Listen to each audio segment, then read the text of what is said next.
Like that beat. Good evening, Amen. America, and welcome to Real Fellas Talk Sports. My name is Larry Abels, and I'm your host for the evening. And let me introduce our distinguished panel here. First, we're going to start off with neighborhood friend, high school classmate, Charles Snowden. Chuck, how you doing today? Hey, Larry, it's Wednesday, 8 o'clock. I love it. Love being with you guys. And you know I call it every week. It's happy hour. All right, sounds like 2 for 1 to me. Next, we'll move to the Circle City and talk to my good friend from the. Well, tell me something about. His name is David. Sorry, David. Tell me something about the Circle City. What's significant about it? I'm sorry, I lost it there. You know what's most significant about it? It's one of the great sports capitals of the world, if not the most significant sports capital of the world. We have the most significant race in the world. And so many things about sports. I cannot go on beyond that other than to take up too much of the show, and I won't. And back to you, Larry. Okay, well, David Burnett, it's always a pleasure to have you here. Thank you for dropping that knowledge on us. And last but not least, another old friend of mine, sports doctor himself, Go-Go Earl Rush. How you doing, Earl? Larry, I'm doing fine. I'm having I have a back injury, but I am alive, so I'm doing well. Great to be back on the show. Hey, great to have you back too. Okay, let's jump right into it. We're talking about the NBA most of the night tonight. So let's start off with the Eastern Conference. Game 6 is going on right now. Game 5 is going on. 6 is going on now. I don't know. Game 5 maybe. It's the Knicks and the Heat. How's Miami up? Chuck, how did Miami get up? I don't know how to do it. I'm going to say something very simple, and then I would like to just maybe add to it.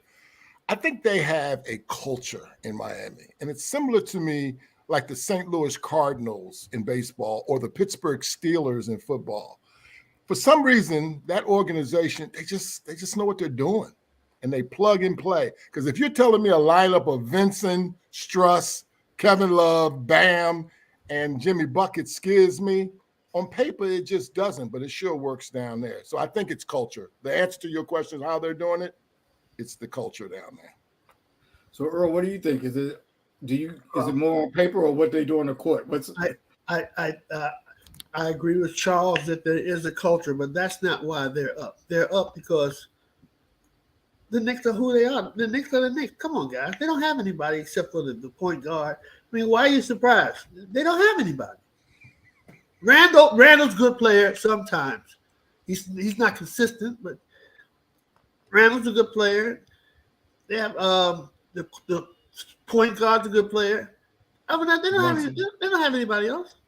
Barrett. Who do they have? R.J. Barrett. Well, I'm gonna get David spin, and I'll point out the last game. Even though Miami won, Barrett got 24, Randall got 20, and Brunson got 32. Still not enough, David. Okay, let me change my answer, Barry. They don't have enough people that are consistent. Okay, that's a fair comment, Earl. And the problem with this series, and Miami should win it. The reason Miami will probably win it is, you talk about culture, Chuck. Culture is spurred by Eric Spoelstra, who never gets enough credit as coach. He's just an outstanding coach. He knows how to plug and play and get the right players in, get the right effort from just about every player. Jimmy Butler wasn't this good until he came to Miami. He was always a an occasionally good player. Now he's a superstar player, and I think it's largely because Eric Spoelstra knows how to push the right buttons with Jimmy Butler. And without Jimmy Butler, Miami doesn't win anything, even with some of the flaws of the Knicks. Well, keep in mind, and I was mentioning this to Earl, Jimmy Butler was with Philadelphia that year that they lost to Toronto by that miracle shot. But I told Earl earlier today, I think when Jimmy Butler left Philadelphia, that's when some people got exposed there. People like Simmons and maybe even Harris. They seem to play better with him there, just like Miami's team seems to play better with him there. So I'm not so sure he was just – I think he's probably been underrated most of his career. He played well in Minnesota, too. Tibbs was his coach in Minnesota and Chicago. How many years has he played for his present team? I think this is his fourth season. Something like that, yeah. Jimmy Butler has been a great player for the last 10 years. So well, we'll have to disagree. I'm not trying to start nothing. I'm not trying to start nothing, but I disagree. Well, you started it. You started it. Well, then let me finish it. I'm not gonna. I vehemently disagree. Jimmy Butler's been good for 10 years at least. So for you to say that you said I'm not saying he's not any good. Philadelphia. You said he wasn't any good until I'm saying he's great now. He was good before occasionally. He didn't always show up, and he was always probably too unselfish, and that's still kind of a flaw that Jimmy Butler has. He's a guy that should be a full-fledged superstar every game. Well, I apologize to you, David, because I didn't hear all those phrases that you just said. I didn't hear you say all of that. I held back my vocabulary. Okay, I'm just going by what you said. You said to me, you said to us that except for Miami, Jimmy Butler hasn't been great until then. He meant to say except for Chicago, Minnesota, and Philadelphia. He's only been great in Miami. Oh, okay. That's what I meant to say. He's been pretty good in all these other locations, but he's elevated to greatness with Miami, especially the playoffs. Now, that's really what I'm saying, and maybe I just used too many words and too many big words. I'm so sorry. Well, don't play him cheap in Philadelphia though. He was pretty good there too. Charles, do you know Jimmy Butler's career average? It's probably 22, something like that. Okay.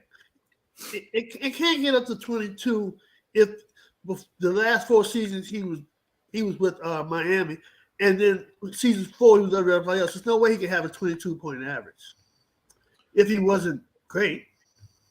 He's pretty darn good. He's had a pretty darn good career.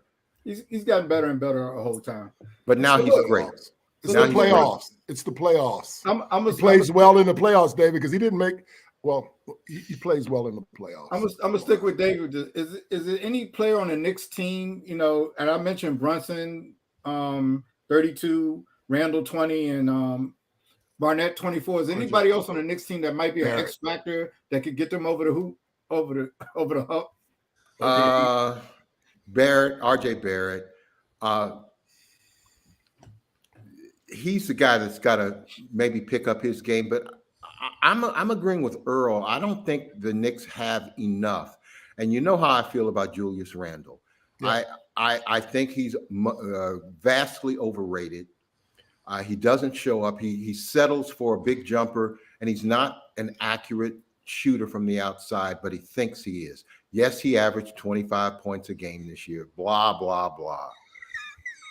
Chuck, is a player you can think about? There's two. There's two. So I think Jason Hart, he's from Washington, D.C., said, well, he's a good player. He's not necessarily a scorer, if you will, but they got to get more production out of Hart, and I like him a lot. And the other guy that they got a lot of production, not a lot, quite a bit of production during the regular season was this guard Quigley. And Quigley he's not producing in this series. He got hurt the other night too. Oh, is that? Well, maybe that's why he's not producing. I was looking for his name and I didn't see his name. So because I see they're starting Grimes in this right. Quigley's hurt. Yeah, he's something wrong with my audio, man. Because to me, I heard you say, "Do you have any Knicks players that can be an X factor?" And then I hear Quigley and Jason Hart. Jason Hart. Hart's a good player. He's not an X factor, in my opinion. And the last guard you named, I can't even spell his name. Quigley. He's not no X factor. Well, In my opinion. Can I take that, Larry? So let me tell you what X factor means, Earl. It means he just stated that 3 starters that are doing well, Barrett, Brunson, and Randall, have been doing well. So where, Chuck, could the other punch come from? Who else could maybe step up a little bit? Well, Quigley has been pretty good for them all year long, and Hart is a guy they made a trade for who has really helped push the Knicks over the top and well into the playoffs. He's just not scoring right now. So that's that's my definition of an X factor. Yeah, and that's really what I was kind of getting at. I'm looking at Lonnie Walker being an X factor last night, and the X factor may or may not play well every game, but might give you a game or two, which can help. If they give you a game or two to win a game or two, that could turn the series out. So when is he going to name them? He still hasn't named them yet. Going by his definition and your definition that you agree with, he still hasn't named the X factor. Well, I think he said Hart and Quigley. He hasn't named the X factor yet. Okay. Well, Earl, do you have an X factor? The Knicks don't have anybody. The Knicks don't have anybody. They're the Knicks. Well, you know why you spending time? We got all the stuff to talk about, and you spending time about the Knicks. I'm confused. We decided we was going to talk about each series during the production meeting. Okay, all right. So they don't have anybody, and okay. Going by, but I understand you guys' definition. He hasn't named any X factors yet. Okay. Well, I was kind of thinking Hart might be that myself too, because he's somebody that I think can play a couple of games and really contribute, kind of like Lonnie Walker did last night. Have he contributed any of the 5 games so far? I'm just asking. I don't know. Has he? Hart? I think he has played. He been an X factor in any games? I think he played well in like the first or second game, maybe both of them. In the playoffs, he has. I don't know the series. Okay, so he only had 4 points the other night. Yeah, he didn't last game. He didn't. I agree. At all. Okay, let's move to the next series. Chuck, can you hear us, Chuck? Okay, let's move to the next series. I can hear you. Okay, good, because audio went away, but we can hear you. Now we can see you. Okay, good. I know. I don't. No. Don't worry about it, Chuck. That was a nice picture. The lady in that picture was beautiful. Is that your wife, Charles? That's my daughter, Earl. Okay. All right. Well, she's beautiful. Okay. Thank you. Next series. Celtics and 76ers. Okay. Oh, back to the Knicks. One last question on Knicks and Heat. One word answer for all of you. Knicks are up. Heat are up 3-1. How many games is this series going to go? Chuck, I'll start with you. 7. They'll win tonight. They'll go back to Miami and steal that. They'll come back to New York for Game 7. Oh, Earl, how many games is this series? 5. 5. Okay. Miami's putting them away tonight. David, how many games for this series? Tonight, it's over. Okay, it's over. All right. Now let's move on to the 76ers and Celtics. Great matchup. David, do the 76ers have a stranglehold on this series? It looks like it right now. I would say Doc Rivers has greatly outcoached Joe Mazzulla by far. If Philadelphia continues to play the way they've played, if Joel Embiid, if the Beard can keep doing what he's doing and play make, Philadelphia should win this series. The disappointing player is Jason Tatum. I'm sorry. He's what, 4th in the MVP voting? What a gift. What a mistake. He's a good player. He was on the verge of being great, but he lets you down too many times. Why do you wait for greatness at the end of the game when at the beginning you miss all those shots and you're inconsistent? I'm sorry. I expected much more from him, and Boston expects much more from him and needs him to be a great player, and he's not that. Right now, he's merely good and only shows up at the end at a last gasp, and I'm over it. I'm over it. Earl, does Boston have a chance to come back in this series? Of course, they have a chance to come back. And if that's what you asked me, yes, they do have a Question chance. number one: will they come back? No. Okay. But I don't think the coaching. I don't think Doc Rivers is out coached Missoula. Both of them are bums to me, and neither one of them has done a great job coaching this series, in my opinion. Do I need to keep saying, in my opinion, if I just finished saying it anyway? Probably not. It might be somewhat redundant, but it's okay. Chuck, why does Philadelphia have the lead here? That's a really good question. Harden had 2 monster games. If they had one more second on the clock, Smart would have hit that bucket, and Philly would be, or Boston would have 3 games to 2. So this game has been, this series has been very close. And by the way, Tatum had 36 the other night, so I don't know what else. Late. He had him late. I don't know. Late. I don't know what else. Late. 30. Al Horford had 0. He played 25 minutes and had 0. I think the fans of Boston have spoken. They booed the crap out of that team. Boston knows winners and they knows losers, and they see a loser on the floor right now. But David, wasn't that just one game? Well, it's Boston. You could blow out another team in one day. I have a question for David. Yes, sir. They were 36 points late. I see 36 points being 36 points. I don't know when it happens, but what makes the difference whether he scored early? Sometimes you've got to set a tone early at home. They were at home. Jason Tatum did not show up early in the game, and Philadelphia got in a rhythm. Joel Embiid played one of the best games he's ever played, more complete. Harden was very complimentary. And that combo, given a chance to get their act together and get in rhythm, is hard to stop. And Boston has to jump on Philly early. They are not a consistently good shooting outside team, and they still keep jacking up shots and missing early and getting buried in a hole. That's all I'm seeing. Well, the only reason why I'm asking you that, David, because if he scored 36 in the first half and didn't score in the second half, and they still lost by 2, you would be saying, yeah. I'd be saying the opposite. You're right. You're absolutely right. You got to play a complete game. You got to play a complete game. He's not. Let me ask Chuck a question here.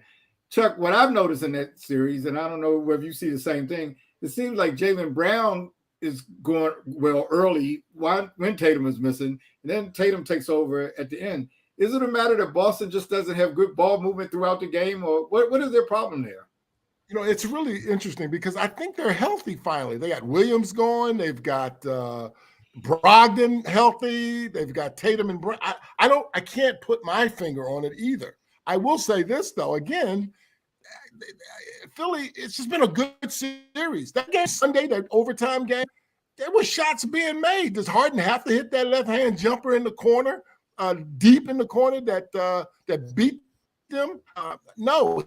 He doesn't have to, and it would be the 2. So I don't think that series is over. And I will give Philly credit, and I will give Embiid. They got the MVP on that team. And Harden has played really well. Maxey had a good game as well. So and Tobias Harris is a good player. They've got pieces on that team. And Doc Rivers, you got to give him credit finally, don't you, Chuck? Well, Chuck, let's wait. Hey, David, he's usually at his best when they're up. And they're up 3 games to 2. So the real Doc will start to surface now. One of the problems Boston has, they don't have a devastating, when I say devastating, they don't have a penetrating guard. Their point guard is Keith Smart. He if anything, if I want to be nice to him, I can say he's maybe a steady guard. He don't scare nobody at the point guard spot. He ain't penetrating and dishing off to nobody. And he ain't the defensive player of the year either. That's another bull crap. What about Brogdon? You think he's a pretty good point guard? What about him? Neither one of them are. Lord. The shooters that Boston has, they need a penetrating point guard. Every team needs one, but everybody's not lucky to have one. And Boston's one of the few who do not have one. I agree with Earl. I think Brogdon is solid as a backup point guard. I think he's solid. But Brogdon's not a real point guard. I think he is too. He's a tweener. He was here. He's a He was six- here. He ain't going by nobody. He never creates no mismatches. He He don't can have to make shoot. He can nobody shoot. come over to check him. He shoots well enough, and he doesn't turn it over a lot. And he Sure. can guard. He can guard Smart. anybody. He made a if bad turnover. Hey, Larry, he made a bad turnover though in one of those games. A real bad turnover late in the game. Brogdon did. Yeah. To Well, we all the human, yeah, that was a man. bad. You'll No, I know. you'll never get me to say anything really nice about Malcolm Brogdon Is it because because he's you don't- always hurt. Yeah. He's like a stat stuffer, insignificant.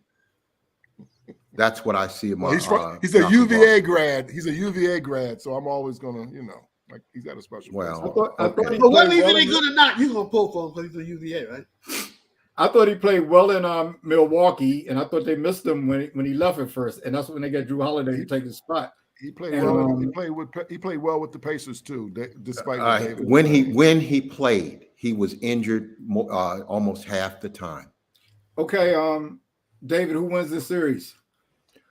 Philadelphia. How many games? The next game. Earl, who wins the series? I agree exactly what David said because they know they better not go back to Boston. Chuck, who Boston. wins this game? Who wins the Wins series? the I'm sorry. series. The reason I say win this series, Yeah. the reason I say Boston's going to win the series and the Knicks were going to win this series against Miami is because I picked both of them at the beginning of the series. So I'm just going to stick with my guns. I'm going to stick with This is my like guns. FanDuel. You have your game, you can change your game. Your game parlay. Okay, we're going to move It's to the like- Western Like Conference. the girl you bring, it's like the girl you bring with the prom to the prom. I gotta play it all the way out. Nuggets and Suns. Okay. This is a 3-2 series. Seems like the teams can't win on the road. Exactly. Start off, Chuck. Who do you like in this series? I don't know. Honestly, I don't like neither one of them. But I think Denver's going to win because the seventh game is at their place. Okay. Earl, who do you like? To win the series?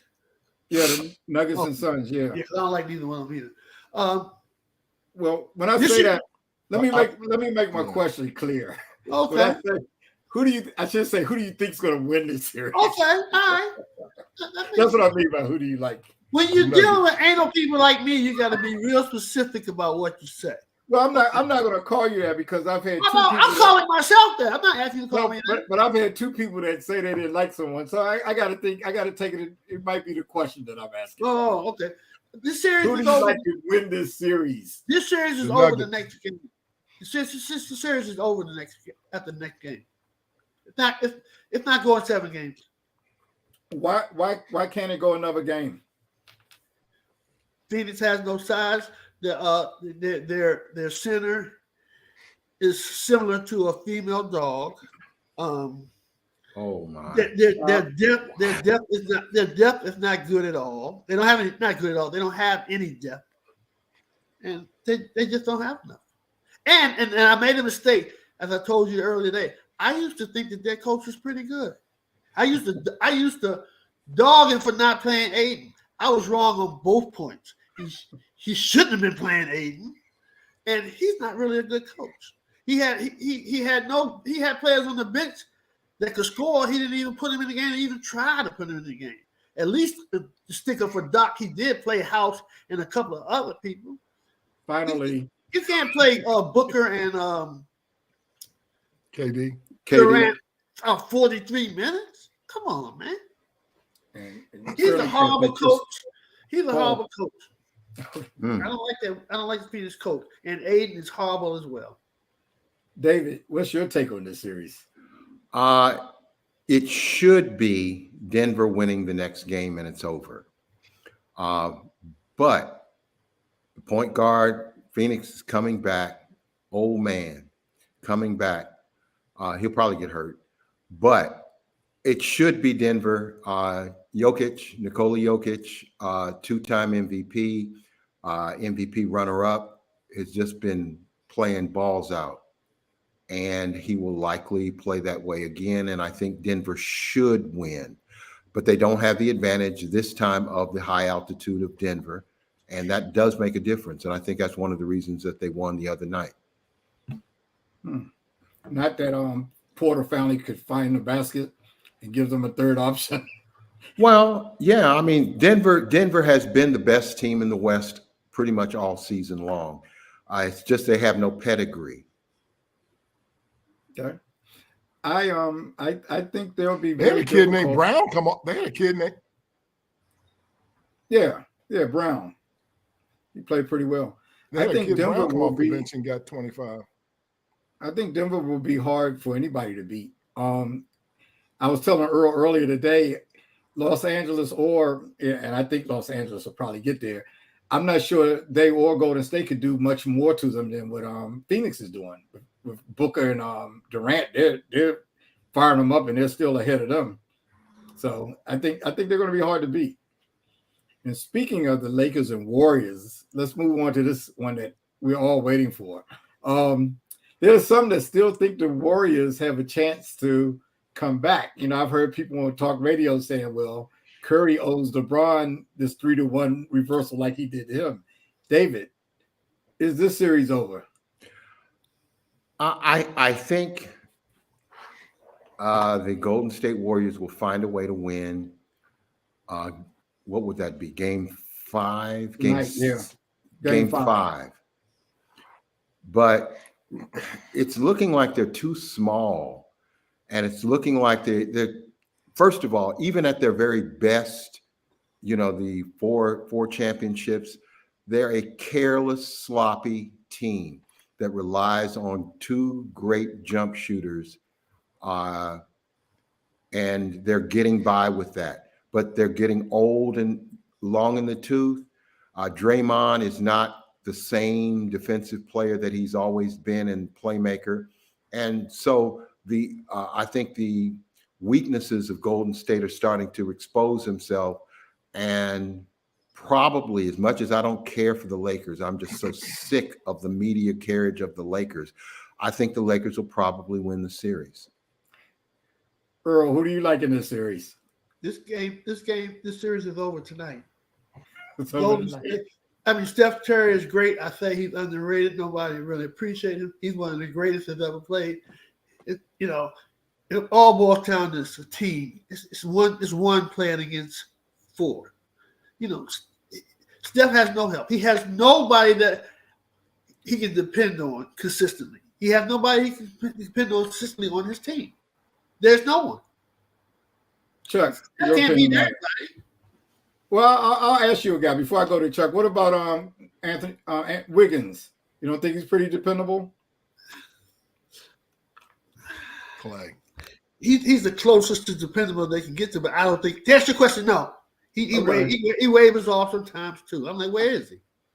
Hold on just a minute, gentlemen. I got to say a shout out to a couple of knuckleheads. These are my students. They're glad to call me by my first name.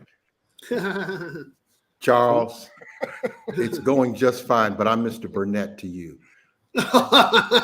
And Dawson, same thing. I'll see you tomorrow. You better have everything done. Charlie and Dawson, thanks for tuning in. We really appreciate it. Thanks for joining us, fellas. Yeah. A couple of my students. Chuck, what do you think of this series? Pretty cool. I know you've been waiting for this. Well, I agree. I have been. I hope my technology holds up. So Earl is right. I think I'm hoping they close it out tonight.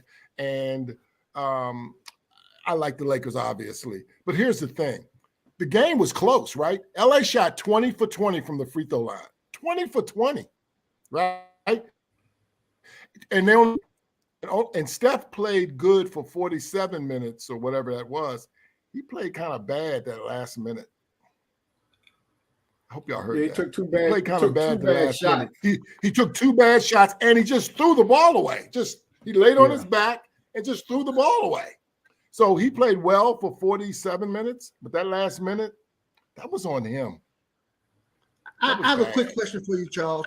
Were those shots bad because he missed them, or they were just bad shots? Because he shoots from those. He shoots those shots all the time. So when it's a good shot when it hits. Well, the second one, when it doesn't hit, it's a bad shot. So we got a shout out from Vince Johnson. Thanks for the comment, Vince. That's my first cousin. Okay. Nick Vince. Oh, hey, Vince. What's up, dude? Hey, cuz. He's right on point. You know, they don't seem to be able to win on the road much. He's absolutely right. He's absolutely right. Yeah. Thanks, Vince, for watching.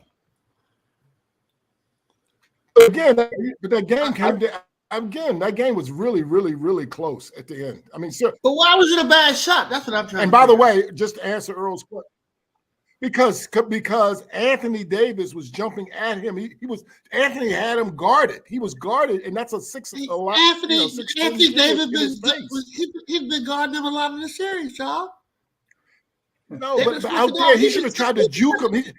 He should have tried to juke him a little bit and stuff like that. The reason I say it was a bad shot, he didn't seem to have any rhythm. Oh, he didn't say it. Charles said it was a bad shot. Well, I was saying I think it was too. I agree with him. Okay, so why was it, Larry? Well, I didn't think he shot it in rhythm. It looked like he was tired to me. I mean, and he probably was tired. And he shot it from deeper than he had to shoot. I just thought it was ill-advised at those times. I wish he had tried to make some move to the basket or something. To me, just kind of launching him, and he didn't have How a many regular times? belt. I don't know about you. Have there been several times during the year where you've seen Steph take those type of shots and hit them? Oh, in that very same game. But those those just didn't look. He didn't look like he was in his rhythm to me. He looked like he looked tired. He probably was tired. I mean, lots of people get tired at the game. He threw it up. It wasn't even close. Right. And another thing about that game, Poole had zero. If he had hit that shot, would y'all have said it was a bad shot? No, we'd have said good shot. It would have been a bad shot with a good result. Yeah. Chuck raised the issue. I was going to ask you guys about where's Jordan Poole?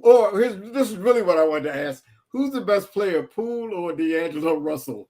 Who would you rather have on your team right now? And I'll start with you, Chuck. I tell you what, when D'Lo is making a shot, he doesn't do anything else. He doesn't rebound. He doesn't defend. He's too pretty. So is your answer Jordan Poole?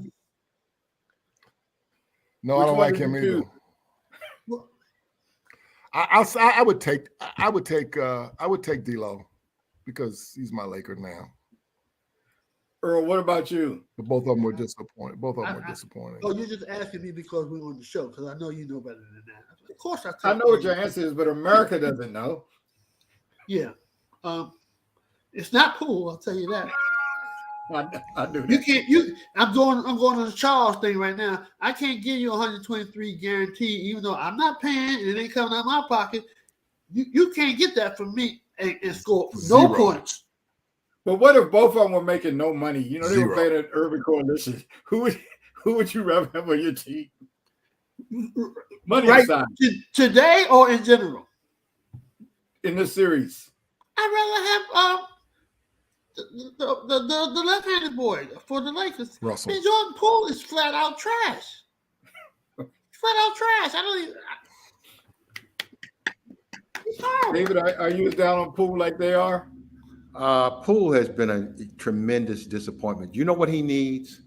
Another punch in the face from Draymond. That might wake him up. Or might put him to sleep even more, you know. But one more thing about this game, though.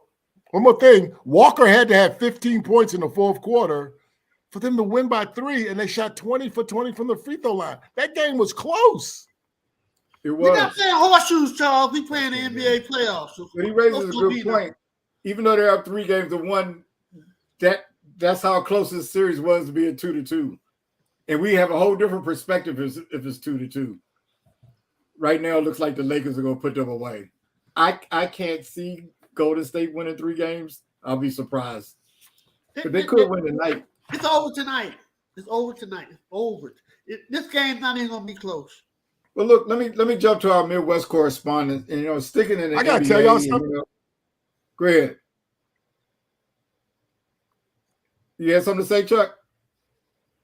No, Go I was ahead. going to say, I think LA matches up well with I think LA matches up well with Denver and with Phoenix. I think LA's coming out the West. Hopeful, Okay, wishful okay. thinking. You think LA's going to win it all? Go ahead and say it. You know, that's they got a deep team. I mean, they go 10 deep, man. At any given time, they can make shots. Yeah. If look down and play into the post, they would really out post. Now I want to go to our Midwest correspondents because I know this is important to him. Okay. Let's put the spotlight on the Midwest. Milwaukee fired their coach. How do you feel about that? You know, and as we talked about in the meeting before you answer, keep in mind that only one coach in the last 8 years that's won a championship is still with his current team, and that's Steve Kerr. Tyronn Lue's with a different team. But how do you feel about them firing him at this point, David? Well, he's been on the hot seat for several years, even with the greatness of Milwaukee. He was a winner in Atlanta, and we're talking about Budenholzer. He's made some strategic errors, and I think Milwaukee was just waiting for him to slip up. He coached poorly in the series, and I think they found an excuse for him to go. They still have a window of opportunity to win a championship, and to get beat in the first round when you had the best record in the NBA. Mike Budenholzer just couldn't survive. Now, was it fair? Well, life isn't fair. Life isn't fair. Milwaukee is a championship quality team with the best player on the planet in Giannis, and they lost in the first round. Coach got to go. I like Budenholzer, but sorry, you didn't win. You had a chance to win. You have the best player in the world. You have a good cohesive team unit, and you blew it. Bye-bye, coach. You can't let the players go. The coach got to go. They'll find somebody to motivate that team, and they'll be in a position to win and be dominant again. Earl, how do you feel about Budenholzer getting removed from the Bucks? I'm going to say some stuff like Charles says. Maybe the people on TV been watching our show and have been listening to me, because I've been telling you all year this guy needs to go. I've been telling you all year he's a bum. How do I feel about it? I feel great. Okay. Well, that's 2 for 2. Chuck, are you on board with him being the reason, getting fired and being the reason that their lack of success in the first round this year? You think it's the coach? Well, I don't think he deserved to be fired, but I don't care that he got fired. Does that make sense? Like, that doesn't affect me, but I don't think he deserved to be fired, if that makes sense. Okay. He didn't shoot 10 for 20. He didn't shoot the greatest player in the world on the planet. He didn't go 10 for 23 from the free throw line, did he? Yeah, he did. Well, another thing with that team, and I know they were planning on firing him the year that they won the championship, and he kind of bought himself some more time, but then they kind of missed Chris Middleton the last couple of years. That might have had a little bit to do with it. But again, I don't feel bad about it either. Hey, Larry, all those people they got on their team, of course they're going to miss Chris Middleton. He's an all-star. He averages about 20. Any team's going to miss him. But they have enough people on their team that they should have got over that. Anybody, any kind of coach who had any type of knowledge could have coached the team that they had without Middleton.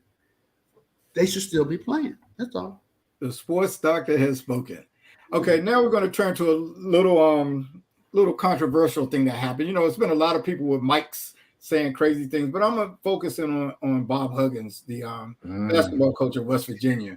And I'm not going to repeat what he said, but he used a derisive term referring to gay people, one that years ago that many of us may have used, when it might have been more socially acceptable, but it's certainly not. It was wrong then, but it's definitely wrong now. He used the term to refer to Xavier's players. He hit their religion as well as using the slur. And I think he's going to forfeit $1 million of his salary, and he's going to face a suspension next year. Chuck, do you think that's an adequate punishment for him?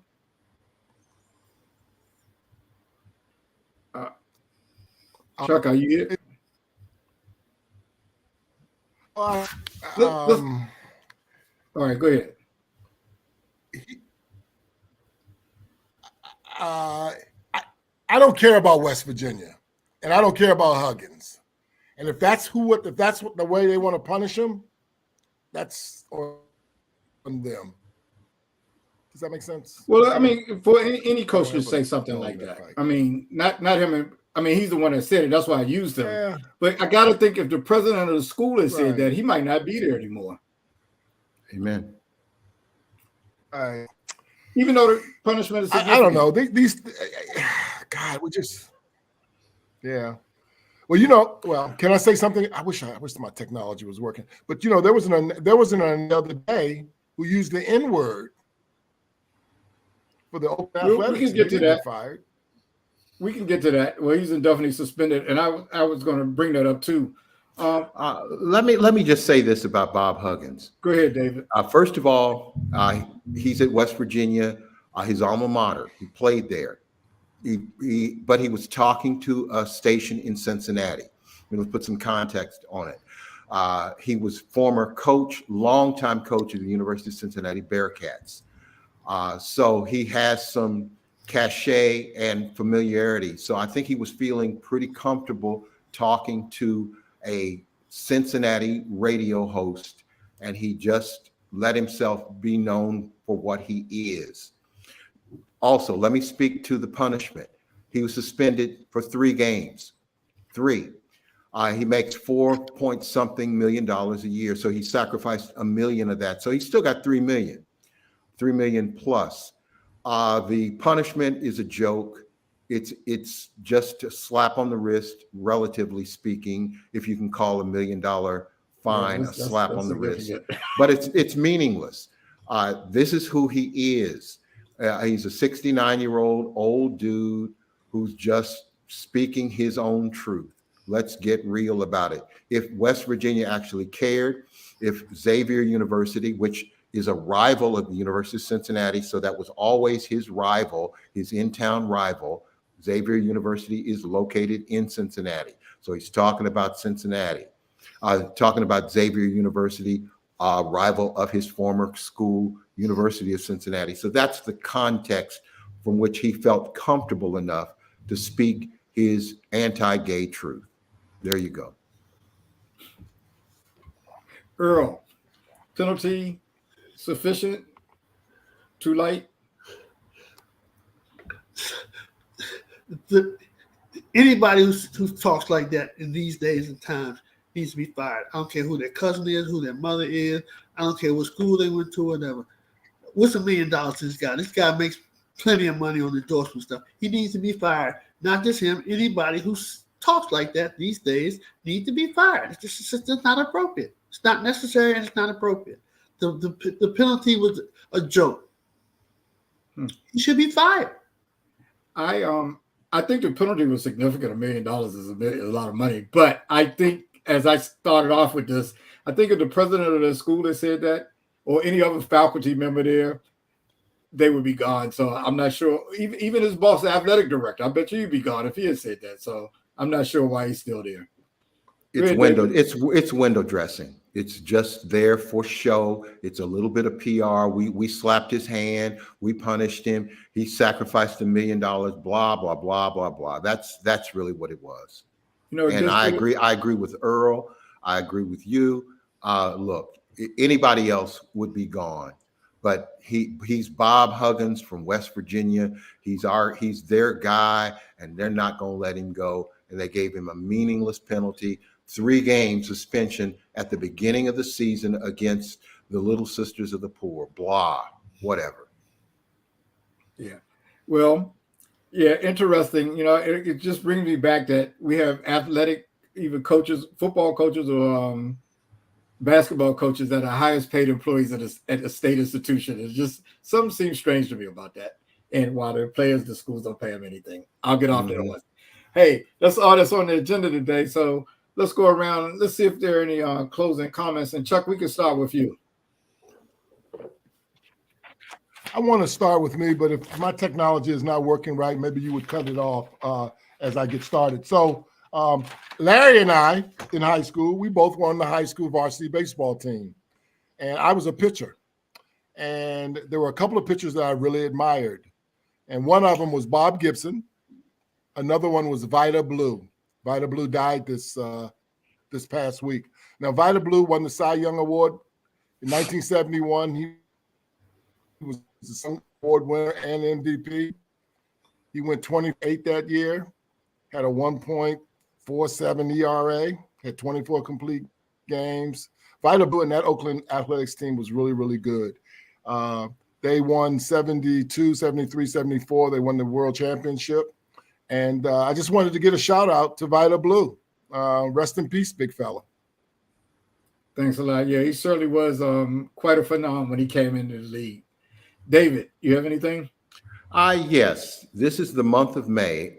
I'm in Indianapolis, the sports and motorsports capital of the world. The Indianapolis 500 is coming up in a couple of weeks, and I will attend for more than, I think it's been 51 years that I've attended, 51 different times. I'll be there happy as can be. I love it. And that's one of the reasons it's the sports capital of the country, if not the world. Thank you. I just wanted to say that. Thanks for sharing that with us. Earl, Okay. you have anything? I want to say rest in peace to Joe Cap, former Viking quarterback, who really wasn't all that good, but I want to say rest in peace to him anyway. And happy birthday to the Say Hey Kid, Willie Mays. Amen. Absolutely, yeah. And I'll give one melancholy shout out to Denny Crum. He also passed this week, in the last few days, Louisville, and he had some great teams there. Started off as an assistant for John Wooten, Head coach. and then went out to Louisville and had a lot of success there. Okay, thanks for tuning in, everyone. You can tune in next week for next edition of Real Fellas Talk Sports. Take care, everyone. Have a great week. All right.